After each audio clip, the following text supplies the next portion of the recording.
সকল শিক্ষার্থীকে স্বাগত জানিয়ে শুরু করছি ম্যাথ ক্লাস। আজকে আমি ম্যাথ ক্লাসে নবম দশম শ্রেণীর জেনারেল ম্যাথ একাডেমিক ইয়ার হচ্ছে 2024 এক্সারসাইজ 2 অনুক্রম ও ধারা, পেজ নম্বর হচ্ছে 57, কোশ্চেন নম্বর হচ্ছে 7। দেখো এই অঙ্কের সমাধান দিব। কোশ্চেন 7 এর n এর মান নির্ণয় করো যেখানে n এপসিলন বা বিলংস টু n, এখানে স্মল লেটার, এটা ক্যাপিটাল লেটার। দেখো নম্বর 1, তাহলে লিখি 7 এর নম্বর 1, প্রদত্ত রাশি যা দেওয়া আছে তাহলে লিখি প্রদত্ত রাশি, এটা হচ্ছে সিগমা বা সামেশন n k ইকুয়াল 1, এখানে 20 - 4k ইকুয়াল -20, এটা দেওয়া আছে প্রদত্ত রাশি। এবং এখানে দেখো যেখানে n এপসিলন বা বিলংস টু n, এখানে আমরা নির্ণয় করব n এর মান নির্ণয় করব। তাহলে এখানে n বিলংস টু বা এপসিলন n, এই n হচ্ছে স্বাভাবিক সংখ্যার সেট, অর্থাৎ n ইকুয়াল সেকেন্ড ব্র্যাকেট স্বাভাবিক সংখ্যা শূন্য ব্যতীত সকল ধনাত্মক অখণ্ড সংখ্যা হচ্ছে স্বাভাবিক সংখ্যা, অর্থাৎ 1 2 3 4 5 ডট ডট ডট ডট, এগুলো হচ্ছে স্বাভাবিক সংখ্যা। দেখো এখানে যেহেতু n এর মান বের করব, তাহলে আমরা দেখতে পাচ্ছি এখানে যে সিগমা, যে ধারার সমষ্টি, যেটাকে সিগমা অর্থাৎ একটা সমান্তর ধারা বা সমান্তর অনুক্রম, যেটা সমষ্টি যদি বের করা হয় তাহলে সমান্তর ধারা অবশ্যই বলতে হবে তার সমষ্টি সূত্র অনুসারে। তাহলে দেখো আমরা জানি সমান্তর ধারার n তম পদ, তাহলে লিখি এখানে সূত্রটা ব্যাখ্যা দিচ্ছি। আমরা জানি সমান্তর ধারার n তম পদ, এখানে লিখি s of n equal a plus n minus 1 into D. এখন সমান্তর ধারার n তম পদ আমরা জানি সমান্তর ধারার n তম পদের সমষ্টি, লিখি সমান্তর ধারার n তম পদের সমষ্টি বা প্রথম n সংখ্যক পদের সমষ্টি, লিখি সমান্তর ধারার n তম পদের সমষ্টি।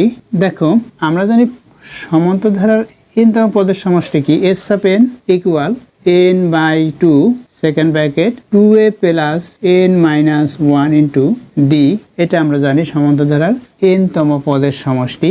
একটি সূত্র জানি প্রথম n সংখ্যক স্বাভাবিক সংখ্যার সমষ্টি, এটা দেখো প্রথম n সংখ্যক স্বাভাবিক সংখ্যার সমষ্টি কি, প্রথম n সংখ্যক স্বাভাবিক সংখ্যার সমষ্টি, অর্থাৎ এটা যেমন 1 plus 2 plus 3 plus dot dot dot dot dot plus n equal n into n plus 1 by 2, এটা আমরা জানি যে 1 প্লাস 2 প্লাস অর্থাৎ প্রথম n সংখ্যক স্বাভাবিক সংখ্যার সমষ্টি হচ্ছে n into n plus 1 by 2। তাহলে দেখো এখানে n এপসিলন n অর্থাৎ n ইকুয়াল এটা, অতএব k ইকুয়াল কি হবে, এখানে k ইকুয়াল 1 দেওয়া আছে, অর্থাৎ 1 কি, 1 হচ্ছে এই যে n কি, এখানে দেখো n দেওয়া, এখানেও n দেওয়া, এখানে n দেওয়া, এখানে n দেওয়া। এখন এখানে n এর মান নির্ণয় করতে পারছে, আবার n এপসিলন n অর্থাৎ k এর মান কি হবে, n এর মানগুলো হবে অর্থাৎ স্বাভাবিক সংখ্যার মানগুলো হবে, অর্থাৎ 1 2 3 ডট ডট ডট ডট, এগুলো হচ্ছে n এর মান, অর্থাৎ এখানে k এর মান এগুলোই হলো। সুতরাং আমরা এই প্রদত্ত সমীকরণে এই যে k এর মানগুলো বসালে কি পেতে পারি সেটা দেখাই। সুতরাং এখানে 20 - 4 ইন্টু k এর মান যখন 1 প্লাস, আবার শুরু করি 20 - 4 into 2 plus 20 - 4 into 3 plus dot dot dot dot plus 20 - 4 into n, এটা ইকুয়াল কত, এখানে -20, এটা লিখেছি। অর্থাৎ আমরা এই সমীকরণ থেকে এটা পেয়েছি।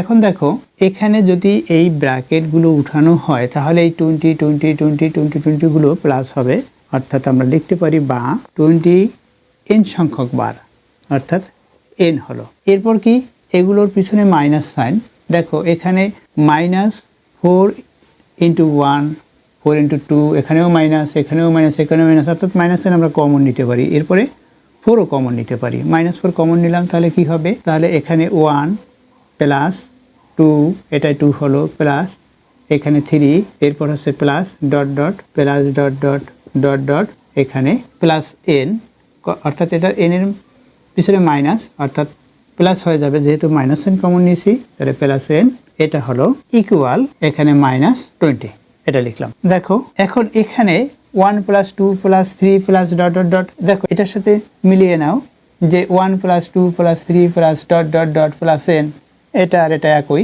সুতরাং এই সূত্র অনুসারে আমরা করতে পারি, অথবা এই যে সমান্তর ধারার যে সূত্রটি, এই সূত্র অনুসারেও আমরা করতে পারি। আমরা n এর মান বের করব। তাহলে আমরা এই সূত্র অনুসারে করি। যেহেতু প্রথম n সংখ্যক স্বাভাবিক সংখ্যার সমষ্টি, আমরা এই সূত্রটি অর্থাৎ 1 + 2 + 3 এই সূত্রটি, এই অংশটুকু ইকুয়াল এটা আমরা দেখিয়ে দেব সাইড নোটে যে সূত্র অনুসারে করেছি। তাহলে লিখি, বা এখানে দেখো 1 + 2 + 3 + ডট ডট ডট n, এখানে এটার সাথে মিলিয়ে দেখো একই, এটা একই। সুতরাং এই যে সূত্র অর্থাৎ n সংখ্যক স্বাভাবিক সংখ্যার সমষ্টি, সূত্র হচ্ছে এটা। এই সূত্র অনুসারে আমরা লিখব। তাহলে লিখি, প্রথমে এটা লিখে নেই, এখানে 20n - 4 আমরা ইন্টু দিয়ে লিখি, ইন্টু সূত্রটি কি পেয়েছি, অর্থাৎ এটা অনুসারে সূত্রটি পেয়েছি n × n + 1/2 ইকুয়াল -20। এখন কি আমরা এই 4 কে এই 2 দ্বারা ভাগ করব, তাহলে 2 হবে। 2 দিয়ে এটা এখানে লিখি, 2 দিয়ে গুণ করে এখানে কি 20n মাইনাস, দেখো এটা দিয়ে এটাকে ভাগ করি 2 হবে, 2 দিয়ে এগুলো গুণ করব, এখানে মাইনাস সাইন, সেটা দিয়েও গুণ হবে, অর্থাৎ কি হবে 2n, n এর সাথে n গুণ করি, n² হলো, এখানে 2n² হলো, এই মাইনাস এখানে প্লাস, প্লাসে মাইনাসে মাইনাস, 2n এর সাথে 1 গুণ করি, তাহলে 2n হবে, এটা হলো। এরপর কি এখানে ইকুয়াল -20, এটা হলো। এখন কি করব আমরা, এই যে এটা আমাদের যোগ বিয়োগ করতে হবে। এখানে 20n, এখানে আছে -2n, সুতরাং এটা থেকে এটা মাইনাস হলো, অর্থাৎ 18n হলো -2n² হলো ইকুয়াল -20। এখন কি করব আমরা, পক্ষান্তর করব। এখানে দেখো এখানে দেখো সর্বোচ্চ ঘাত, যে রাশির সর্বোচ্চ ঘাত অর্থাৎ বড়, যেটার পাওয়ার বড়, যে রাশির পাওয়ার বড় থাকবে সেটা মাইনাস। তাহলে এটা আমরা পক্ষান্তর করে এই লেফট সাইড রাইট সাইডে নিব। তাহলে কি হবে, যদি আমরা রাইট সাইডে নেই, লেফট সাইড রাইট সাইডে নেই, তাহলে কি হবে 2n², এটা হলো 2n², এরপর কি এটা -18n, এরপর মাইনাস এখানে 20 আছে, এরপর ইকুয়াল 0 হলো। অর্থাৎ আমরা এই লেফট সাইডটা রাইট সাইডে নিয়েছি, এটা মাইনাস হলো, এটা প্লাস হলো, এটা যে সাইন আছে সেই সাইনেই হলো। এখন দেখো এখান থেকে আমরা 2 দ্বারা ভাগ করতে পারি, প্রত্যেকটিকে 2 দ্বারা ভাগ করতে পারি। তাহলে কি হবে, 2 দ্বারা ভাগ করলে লিখি, বা n² - 9n - 10 ইকুয়াল 0, এটা হলো। এখন আমরা এটা মিডল টার্ম অনুসারে করব, অর্থাৎ এই যে ধ্রুবক সংখ্যা বা এখানে সর্বোচ্চ ঘাতের সাংখ্যিক সহগ হচ্ছে 1, এই কনস্ট্যান্টটি এই সাংখ্যিক সহগের সাথে গুণ, অর্থাৎ এই 10 গুণ 1, দেখো 10 × 1, তাহলে 10ই হবে। এখন আমাদের 9 তৈরি করতে হবে, মিডল পদটি তৈরি করতে হবে। মিডল পদটি হচ্ছে মাইনাস, অর্থাৎ ঋণাত্মক।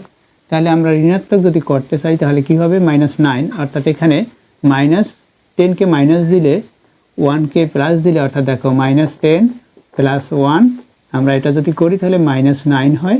এখানে রাশি n, এখানেও n, এখানেও n, তাহলে কি হবে, আমরা এই দুইটি যে সংখ্যা পেয়েছি সেটা লিখবো, অর্থাৎ দুটি রাশি অনুসারে যেটা পেয়েছি সেটা লিখবো। তাহলে দেখো কি হয়, এখানে আমরা লিখি, বা এখানে n², এরপর কি মাইনাস কি লিখবো, -10n, এরপর হচ্ছে প্লাস n, 1n বা n লিখি শুধুমাত্র n, এরপর কি আছে দেখো -10 আছে, -10 লিখলাম ইকুয়াল 0, এটা লিখেছি। এরপর কি আমরা এই প্রথম পদ দুইটি থেকে কমন নিব, কি কমন যাবে, এখানে n², অর্থাৎ n × n, অর্থাৎ দুইটা n আছে, তাহলে দুইটা n, একটি n কমন নিতে পারি, কারণ এখানেও 10n, একটি n আছে, 10 এর সাথে n গুণ আকারে আছে, তাহলে কমন একটি n কমন নিলে একটি n থাকবে, এই একটি n থাকলো। এরপর কি থাকে, একটি n লিখলাম, এরপর হচ্ছে মাইনাস সাইন, এখানে 10 থাকলো, 10 লিখি, এখানে দেখো প্লাস সাইন আছে, প্লাস, এখানে কি কমন যাবে, দেখো n এর সাথে 1 গুণ করলে n এর কোনো পরিবর্তন হয় না, এই দেখো 1 আছে n এর সাথে, তাহলে 1 আমরা কমন নিতে পারি। এরপর দেখো 10 এর সাথে আবার 1 গুণ, এখানেও দেখো 10 এর সাথে আমি এখানে 10 × 1 লিখেছিলাম, তাহলে 1 আছে, তাহলে আমরা 1 কমন নিতে পারি, অর্থাৎ এখানে n - 10, এটাই থাকলো ইকুয়াল 0। এখন এখান থেকে আমরা কমন আনকমন লিখবো, অর্থাৎ প্রথম পদ এবং দ্বিতীয় পদ থেকে কি কমন যায় দেখো সেটা আমরা লিখবো। কমন হচ্ছে n - 10, এটা হচ্ছে কমন, এবং আনকমন কি, আবার ব্র্যাকেট শুরু করি, n + 1, অর্থাৎ n + 1, এটা হচ্ছে আনকমন ইকুয়াল 0। দেখো এই দুইটি রাশির গুণফল, এই রাশি এই রাশির গুণফল শূন্য হলে পৃথক পৃথকভাবে প্রত্যেকটি রাশির মান শূন্য হবে। সুতরাং আমরা কি লিখতে পারি? দেখো, সুতরাং আমরা লিখতে পারি হয় এটা ইকুয়াল 0 অথবা এটা ইকুয়াল 0। তাহলে লিখে দেই এখানেই।